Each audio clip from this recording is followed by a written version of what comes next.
Today, we start the thrilling journey of one of history's most controversial figures, Adolf Hitler. Love him or hate him, his story is filled with dreams, failures, ambition, and power. From a small boy with big dreams to a man who changed the world forever, this is the story of Adolf Hitler like you've never heard before.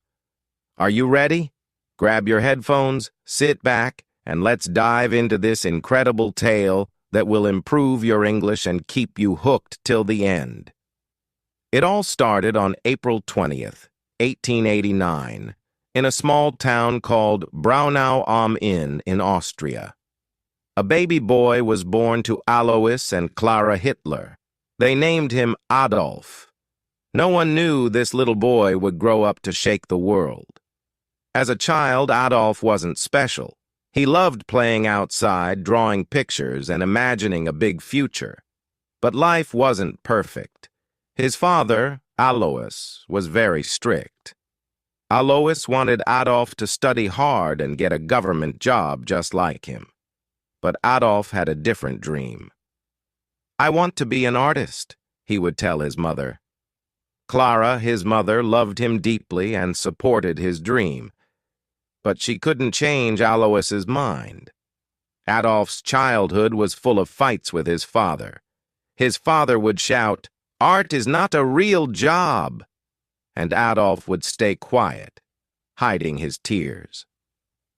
When he was 13 years old, his father died suddenly. Some people thought Adolf would feel free, but losing his father left a hole in his heart. Adolf started skipping school. He was once a good student, but now he didn't care. Teachers would say, "Adolf is smart, but he is lazy." All he wanted to do was draw. After finishing school, Adolf packed his bags and moved to Vienna, the capital of Austria. He was so excited. "Vienna is the city of art. I will become a famous painter here," he thought. He applied to the Academy of Fine Arts, a big art school. But when the results came, his heart broke. He didn't get in. The school told him, "Your work is not good enough." Adolf felt humiliated. "I'll try again," he said. But the next year, the school rejected him again. He was devastated.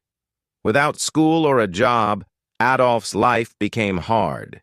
He lived in tiny, dirty rooms and sometimes slept on the streets. He painted postcards and sold them to tourists for a little money. "Why is life so unfair?" he often thought. During this time, Adolf's mother passed away. He was alone and angry. He started to blame other people for his failures. "It's not my fault," he would say. In 1914, everything changed. World War I started, and Adolf saw a chance to make his life meaningful. He joined the German army. He loved being a soldier.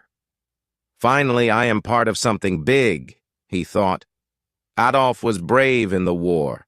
He carried messages across dangerous battlefields and received 2 medals for his courage. But in 1918, Germany lost the war. Adolf was furious. "Our leaders betrayed us," he shouted.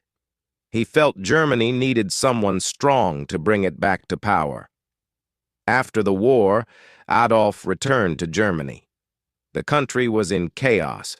People were poor and hungry. Many were angry about the war's end. Adolf saw this as his opportunity. He joined a small political group called the German Workers' Party. Adolf was a powerful speaker. When he spoke, people listened.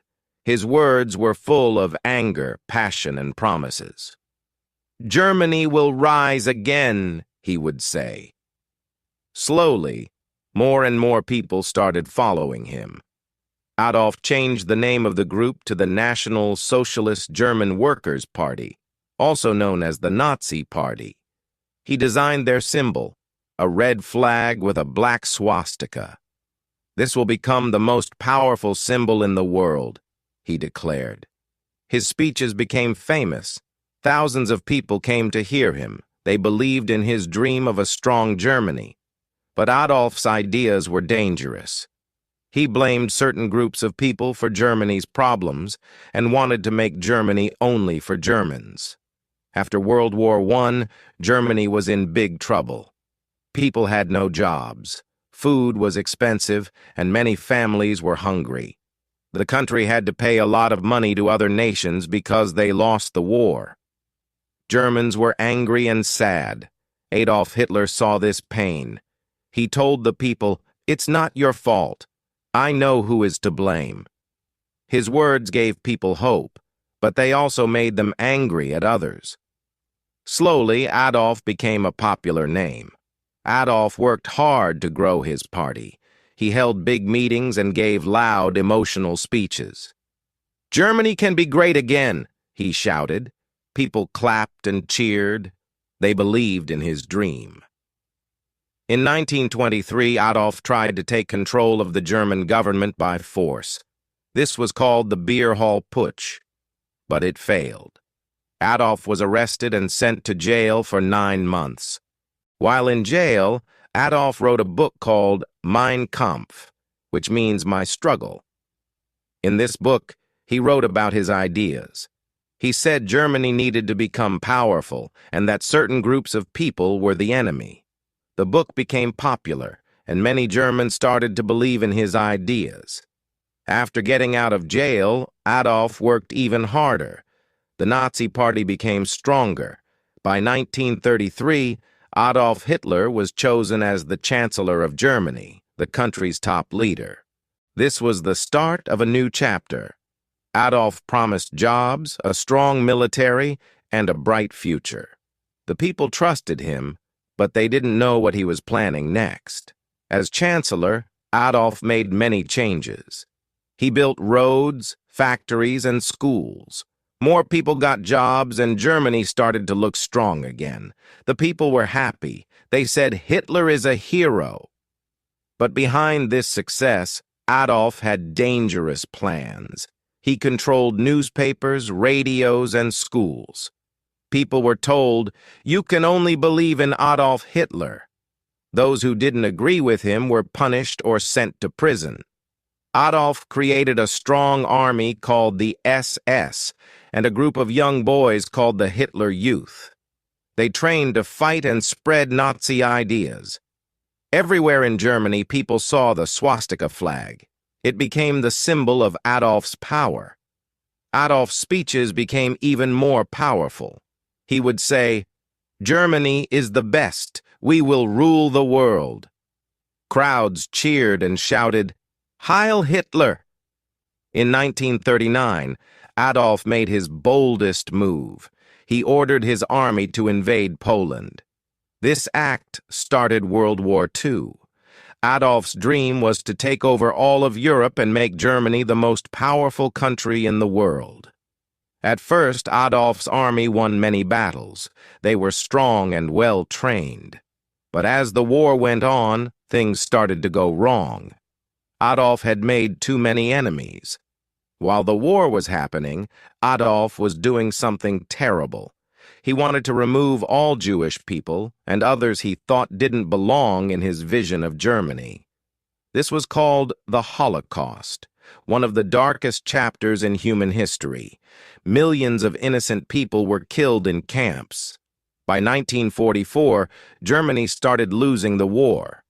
Adolf's enemies, like the United States, the Soviet Union, and Britain, were too strong. Bombs fell on German cities, and the people who once called Adolf a hero began to lose hope. Adolf became paranoid.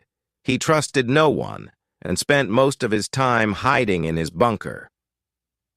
By 1944, Adolf Hitler's dreams of ruling the world were falling apart. His army, which once seemed unstoppable, was now losing battles everywhere. The Soviet Union, one of his biggest enemies, pushed the German army back from the east. At the same time, American and British soldiers attacked from the west. German cities were bombed day and night. Families lost their homes, and the people began to turn against Adolf. Why did we follow him? Many asked. But Adolf didn't give up. He sat in his bunker, giving orders to his generals. "We will not surrender," he shouted, but deep inside, even Adolf knew the war was lost. In early 1945, Adolf stayed in a bunker deep underground in Berlin. The bunker was cold and dark, but it was safe from bombs. Inside, Adolf spent his time planning, though there was little hope left. He was not alone. His most loyal followers were with him, including his girlfriend, Eva Braun. Eva had been by his side for many years, though Adolf kept their relationship private. She loved him, even in his darkest days. Outside the bunker, the sound of gunfire grew louder every day. The Soviet army was getting closer to Berlin. "The end is near," whispered his advisors. Leaders from other countries begged Adolf to surrender. "Save the people of Germany," they said, but Adolf refused. He believed surrender was a sign of weakness. "If Germany loses, it is because the people were not strong enough," he said coldly. By April 1945, Berlin was surrounded. The Soviet army attacked the city from all sides. Buildings collapsed, fires burned, and people ran for their lives. On April 29, 1945, Adolf made a surprising decision. He married Eva Braun in the bunker. It was a simple ceremony with just a few people. "You've always been by my side, Eva," Adolf said. Eva smiled, even though she knew this was not a happy moment. After the wedding, Adolf and Eva spent hours together, talking about their lives and what they had done. They both knew the end was near. On April 30th, 1945, Adolf made his final decision. He called his closest followers into the bunker and told them, "I will not be captured alive." Adolf believed it was better to die than to let his enemies take him. He and Eva went to a small room. Moments later, they took their own lives. Adolf was 56 years old. When the Soviet soldiers reached the bunker, they found Adolf and Eva's bodies. The war in Europe ended shortly after. Germany surrendered on May 8, 1945. The people of Germany were left with nothing but ruins. Adolf's dream of making Germany powerful had instead brought destruction and sorrow. Millions of lives were lost because of his actions. After Adolf's death, the world worked to rebuild. Germany became a peaceful country. People remembered the horrors of the Holocaust and World War II to ensure such events never happen again. Today, Adolf Hitler's name is a reminder of the dangers of hatred, unchecked ambition, and misuse of power. Finally, his story teaches us, every decision we make shapes our future. Adolf's choices led to pain and loss, not just for him, but for millions of others. This reminds us that every action, no matter how small, matters. We must choose wisely and always think about the impact our decisions have on others, and importance of compassion and unity. Hate and division only tear people apart. The world is a much better place when we come together, respect each other, and work towards peace. Life is too short for anger and judgment. By being kind and understanding, we can create a future filled with hope, not regret. So remember, choose love over hate, humility over pride, and unity over division. These simple lessons can make our world a better place.